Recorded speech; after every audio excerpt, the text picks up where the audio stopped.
Our fire December, it is December 1st. This year is going by so fast.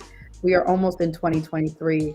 And with that, I have one of our future emerging leaders with us, Elaine Abani, who is going to be chatting with me and talking to me about some of the things she's been experiencing as a student, as an emerging leader. This is our future, everyone, and I'm so excited that she's here. Young black girl, young woman who's doing amazing work, and I'm excited to just connect with her and chat with her. So for those of you that are watching on Facebook, LinkedIn, or YouTube, we want you to share this message out.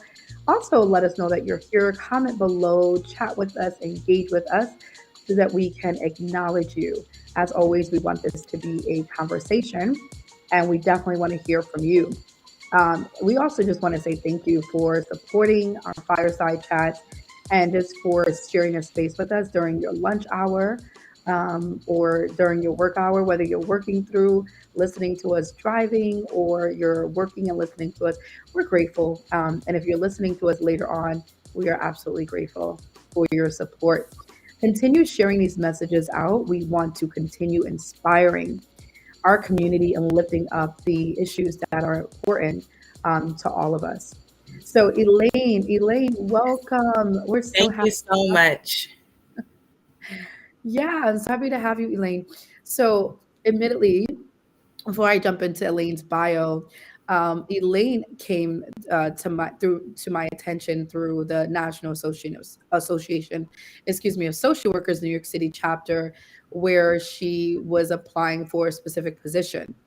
And me being a little researcher, wanted to go on and research who was this person whose name just caught my attention. Her speech, she had an amazing speech, and somehow I just said, let me just look her up on LinkedIn. Good old LinkedIn. People, make sure you have a good LinkedIn profile. And I looked up Miss Elaine, and there she was, gorgeous, young, beautiful black young girl doing amazing work and emerging social worker. And I had very compelled to reach out to her and to introduce myself. So that is the backstory of how I met Elaine. So I'm really excited that she's with us today. I know she has a lot of great insight that she'll be sharing with us. So Elaine, again, thank you so much for joining and for being with me. Thank you for inviting me. I'm honored to be on the Fireside Chat. Awesome. Well, let me read your bio so people know who you are formally.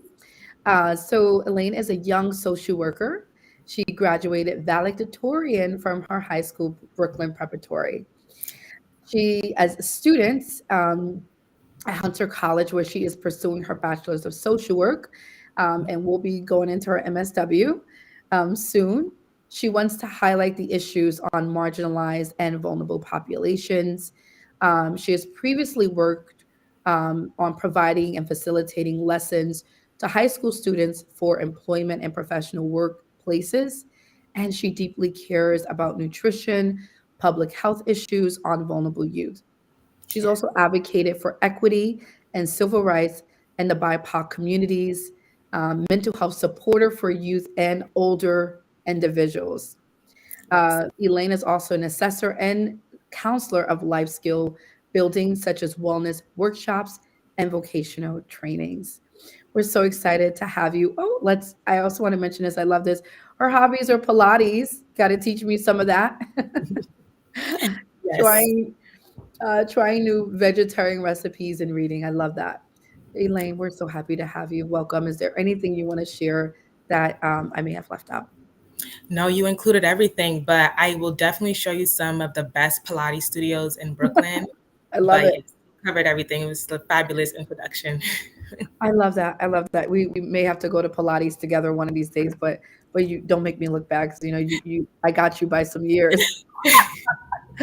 I'm not a cheerleader anymore. That was back in my college days. But Elaine, I'm so elated to be with you. I wanted to start off by just asking you, Mhm, as growing up in high school in Brooklyn, mhm. what was it like for you? What sort of inspired you to pursue social work? Yeah, growing up and the high school that I attended, they were very honed in on college readiness. And so I had a lot of support in high school, and my teachers were very, they were very into my education. They encouraged me and supported me a lot. But when I stepped outside of those walls, I was in Brooklyn, and Brooklyn, the homeless, the issue or the epidemic of homelessness and poverty, I was surrounded by it. I couldn't miss it. And so I spent a lot of time growing up thinking, okay, how can I affect change in my community? What can I do that will set me apart from what's already being done? Because I recognized that what was being done wasn't as effective as it could be. And Yeah, so, in addition to just being in high school and having all that support and all that encouragement, I took that with me outside of the walls of my high school and growing up and the home that I came from. I took that with me, and I'm using it now. I love that. This is a beautiful story. If you can talk a little more about who inspired you, who were your role models or mentors growing up that inspired you as a young person to even think like that? A lot of young people are not thinking, how do I affect change? How do I support my community? How do I give back? But the fact that you were so compelled in your youth to have that mindset, I'm really interested in knowing who was it that inspired you? Yeah, first I would say my parents. They immigrated here from West Africa, and they built a beautiful life for us. They taught me about money management, the importance of education, and my mom is actually a care coordinator at Nice. hospital. So much of what I know is inspired from what she does, but also women like you, Black women that taught me or were in my community and were leaders or effectors of change were my inspirations. Because when I see Black women in leadership positions, I think to myself that that can be me or I can do something similar. And just watching, how everyone in my community or around me or the people who educated me carried themselves and worked with me, I thought to myself that that's something that I want to do. And I think I've always been the kind of person that was just thinking way beyond her years. And I was reading books from very young. And so a lot of the language and education and experience that I acquired was from like the people I was hanging around or the professors or the Mm. teachers who taught me. And I kind of just took that in with me. I absorbed it. Wow. I love that story, and I just learned something new about you. Your parents had immigrated from West Africa. It's such a compelling, powerful story of how they were able to provide a better life for you, and through that, you were able to see essentially their hard work and all that they were able to invest and pour into you, and wanting to take that and to invest it back into the community that you grew up in is super amazing. Mhm. What inspired you? Why social work? What made you go into social work? Initially when I heard about social work, everyone they didn't really have the same view on social work that I did. Everyone was like, "Oh, social work," it's the same views that TV and media portray social workers as Mhm. welfare social workers or social workers who take away children. And so Yeah. I did my research on social work. I said, okay, there has to be more to social work than just what I'm told. And in addition to my mom's job, where she works as a care coordinator and she works with different populations, I decided to do my research, and I chose social work because I thought it was the best way for me to affect change, because I didn't exactly see myself in a medical setting Right. with patients, Mhm. with medicine, but I saw myself, I said to myself, I love speaking, I love working with people, I like being in the community. Maybe there's a way that I could a way that's better suited for me Yeah. to help work with patients or clients. And that's how I got into social work. So your mom was really the turning point for you. Yes. When did you first hear about the social work profession? Where were you? If you remember that moment or just that time of your life, where did you first hear about it? I think I went to with my mom to her job. I believe it was like career day or field day or take your Love it. daughter or children to work Yes. day. And so I'm like, Love okay, it. ma'am, what do you do? This is what you do. I'm going Mhm. through the paperwork in her office, or I'm looking through what she's doing or following her around. And I'm meeting other social workers and other care Yes. coordinators or welfare workers. But also, when I got to Hunter, I met a lot of social work professors, particularly the Black women who were social work professors. And in addition to being professors, they were working with companies, they taught at other schools. And I'm just like, social work is vast. You could do a lot a social work degree. And Yeah. social work is not just one area of work. You can work with all populations, not Yeah. just one population. I love that, Elaine. And I love the fact that you were so, you are the mind to research. And, we talked about this, I think, 2 days ago with Luisa Lopez, who's the president of the Latino Social Work Coalition Yes. Scholarship Fund. And one of the things that we talked about was the fact that the face of social work has been changing and evolving. But the other Mhm. part is that the image of what people believe social work is so false. We look on TV, like you mentioned, social media. You always see that one social worker knocking on the door, taking the children away. We have to. We're not children snatchers. That is not who we are as a profession. And so, I just absolutely love the fact that you were able to research that and your young age and get the information yourself, but also have that connection to your mom, to her workplace, asking questions, being curious. Imagine if we can really sort of open that up for other people that are in high school, other youth that are in high school or even middle school, and teach them about the profession, because there are so many other kids, Elaine, that were like you, who are probably Mhm. growing up in very similar homes and communities, and probably thinking to themselves, how do I affect change? Mhm. How do I give back? Yeah. And may not know what profession that is, what the trajectory is for them. And Yeah. so, what are your thoughts on that in terms of teaching this or exposing this to the younger generation?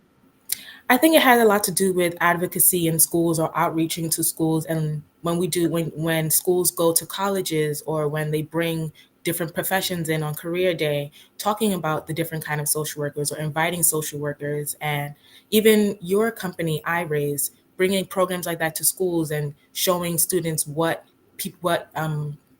professionals like you do, and also just making use of technology. Technology is so vast, and we know a large majority of students or adolescents are on social media platforms. Showing them what social workers can do via those platforms and letting them know that's another avenue that they can pursue in their careers. So when they're looking at colleges or when they're looking into what they want to do in the future, they know that social work is one of the many options. Social work, or what social workers do, are one of the many things that they can consider.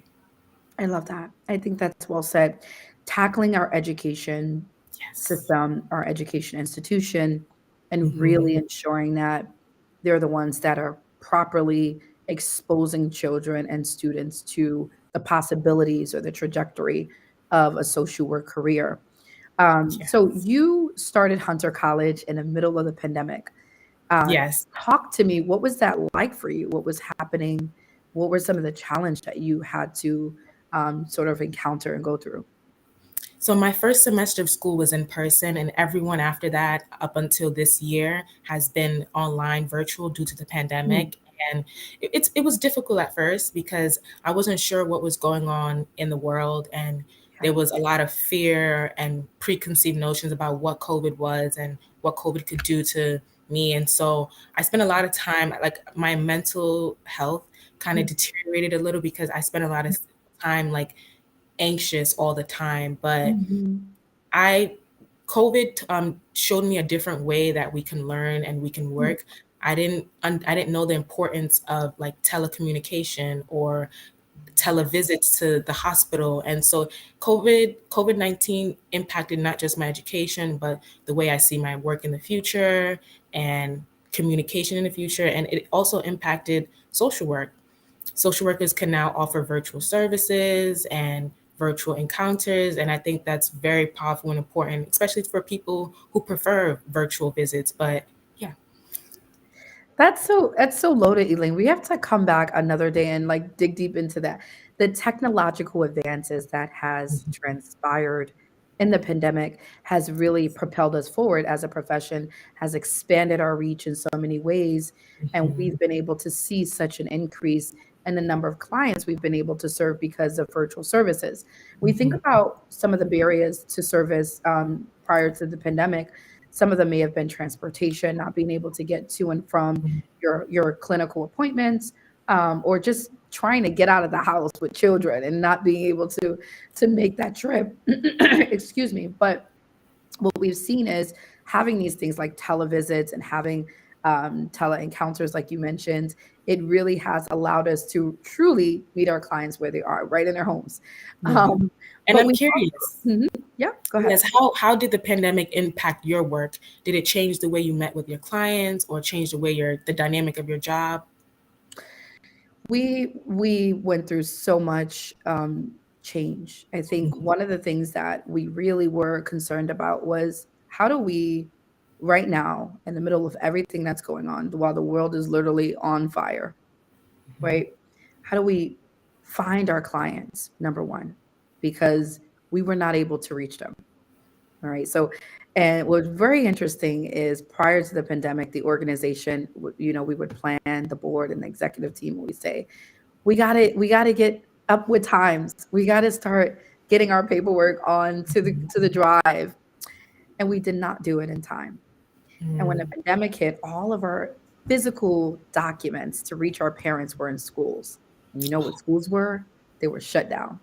Mhm. So we were like, what in the world? How do we reach our parents with not having their information? What do we do? And not just reach them, but once we reach them, how do we connect with them Mhm. and really assess their needs in the now? Because when the world is in a crisis, when there's a crisis happening, the first thing that we have to do is stabilize. We have to Mhm. stay. We can't think about long-term planning. We got to think about right now in this moment, what do you need to be stable and to survive? And I think that's really what our goal was as an agency. It was Mhm. reaching our clients, understanding their needs, and trying to stabilize their well-being. And so that would, in that there was so much that went into it. We got tons of support from people all around the US that Mhm. jumped in virtually to volunteer. Some of them are now employees of the company, and and we were able to really expand our borders. We were focused solely in New York City, but Mhm. through going completely virtual, building new programs, innovating, iterating, experimenting, pivoting, and all that, we were able to identify what is it that the world needs now. What do our community, because their needs now are not their needs before this pandemic hit. I think Mhm. that's a lot of what our conversation is today. It's the world has changed. The world in which we live has changed, and some of us, we've gone back to trying to do things the same way, but we find that it's not working Mhm. because we cannot apply old methodologies to a new world. It's not going to work. And I think that's what we see in our profession, right? We talked about this in the studio before we went live. A lot of times we see outdated interventions, and our communities are like, what do you, this can't Mhm. help me. What are you Yeah. trying to do? What is this? Right. And so we have to be forward thinking. We need people like you, Elaine, that understands that we have to change it up. We have to pivot. We have to shift. We have to adopt new paradigms because Yes. now our communities are, their needs are different from what they were before. And we Mhm. need people in the fields like you that are problem solvers that we can train as emerging leaders. So that was a very long-winded response. But very well said. Hope I answered it. Yes, you did. Very well said. And I like what you said about this is a different world that we're living in. So we can't approach a new world with the same tools that we used when we were living in a different world. Absolutely. I think we've seen that a lot in our education system. There was a lot of back and forth with the previous administration of New York City of Mhm. whether we open schools, whether we close schools, what are the Mhm. implications. And, one of the things that we really were advocating for in the agency was making sure whatever we do, whether we reopen or whether we close, let's not do it with the same way of thinking because our problems have exasperated on so many levels. We had two crises in one. We had Mhm. the Black Lives Matter movement, and we had the COVID-19 pandemic all in one. Yep. And so, when you have something significant events like that happen in our life, we can't just go back to what it was. We have to start thinking forward. But I think a lot of times, I think our institutions, a lot of times our government, sometimes we're afraid of change. Hmm. And sometimes change is essentially looked at as a loss. And so people don't want to lose, right? And they don't want to take the risk, but it requires risk taking. Or it requires, like right now, where we are, we need leaders to take risks. Yes. We need leaders to be passionate, to care enough to take risks, and then to mobilize others to take risks with them. That is the only way that we move forward. Because when we're in a new world where we don't quite understand where we are, what we're doing, but we have Hmm. to be able to say, let's try this, let's take a risk. And I think that's Hmm. where we get stuck a lot of times. Yes. Very, very well said. And I think when you talk about risk and how we have to take a different approach, it makes me think about Gen Z and how we kind of broke the barriers or the stigma surrounding, mental health and being open about your sexuality or being open about just being you and like being comfortable in your skin and saying like Yes. if you're struggling with mental health, we kind of broke that barrier, and now there's so many services or so many outlets where you can get mental health services or get any kind of mental health resources.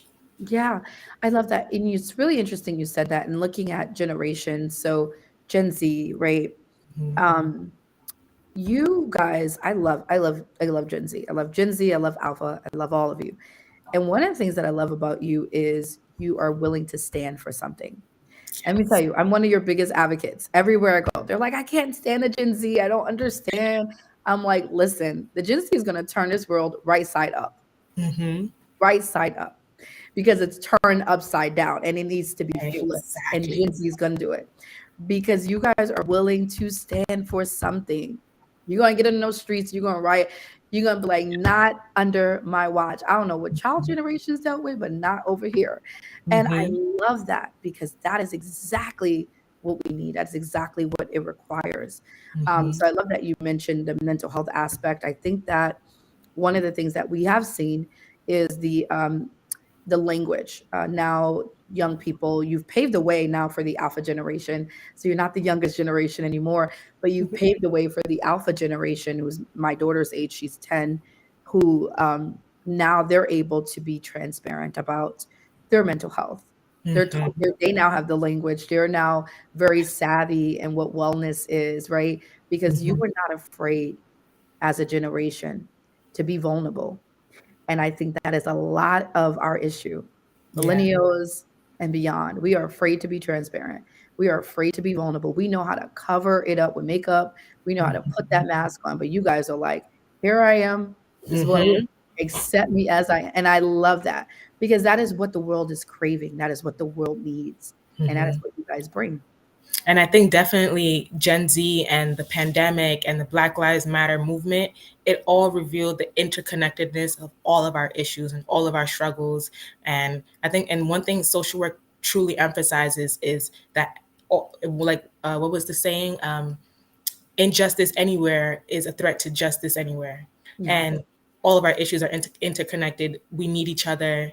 And I think Gen Z and all the generations that came before us and that are to come are all going to build on that. I love that. I want to really understand from your perspective as Gen Z, what does that look like for our generations to merge together and cohesiveness and collaboration and really be intentional about moving forward? What does that look like to you? I think that can look like community intervention and coming together and just discussing what our individual needs are and how we can integrate that. I think it can also look like proposing resources and programming that targets the issue and it doesn't that doesn't just work in theory. So Mhm. more programs and resources that are realistic to our needs. Yes, I love that. And, it's really interesting. That's going to take some experimentation. It's going to take some research because we talked about this too, some of our interventions don't Hmm. suit the needs of our communities. Yeah. We're talking about how do we meet their needs, we have to first understand it. And sometimes the interventions we need don't exist yet. They don't Yes. exist. Some of the theories we're using we're talking decades, we're talking 60, 70 years ago, right? In a world that's completely different. We're using those same theories. And yes, we build on the knowledge and research of those that were before us, but there is also a time where we start to invent new, innovate.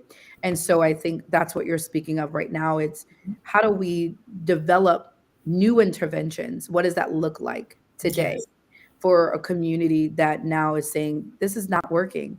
We need Mhm. something that's going to be realistic. We need Exactly. something realistic. Yeah. And any advice for you for to those social workers that are maybe your age or maybe pursuing their BSW? Any advice that you would give to them about just in general leadership, working in communities, not being Mhm. afraid to go against the norm, taking risks, all that great stuff? Yeah, I would definitely tell anyone, especially BSW students or students considering social work, to be very intentional but open-minded. When I stepped into the internship that I work in now, I work in wellness and recovery.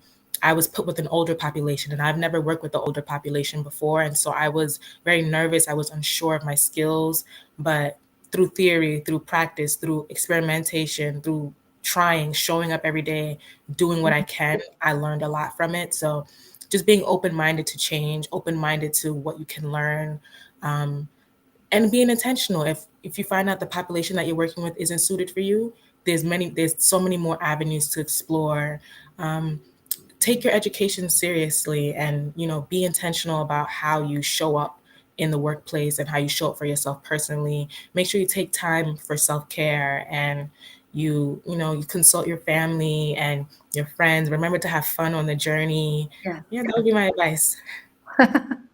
I love have fun on a journey. That's the part I think we forget or we don't necessarily highlight enough. This is a beautiful journey. It's filled with ups and downs and laughter and joy, and also moments of just feeling burnt out. But enjoying the journey is important, and remembering to do that. I love Yes. that so much. What does the future of social work look like for us, Elaine, in your own words? The future of social work looks like it's diverse, it's intentional, it takes on new ways and resources and programs and approaches to treatment. It looks like um, interconnectedness. It looks like us. It looks like how the world looks like. It looks like targeting the issues that the world is facing, but not being afraid of risk and hoping that it comes with reward. I'm also curious about any advice you'd have for me and how you think the future of social work looks like. I love that. I love how you also turned it around, Elaine. She's like, "You're gonna answer this question too." I love what you said, and I think I'm gonna borrow your um, your words. And you said the future of social work looks like the way the world looks.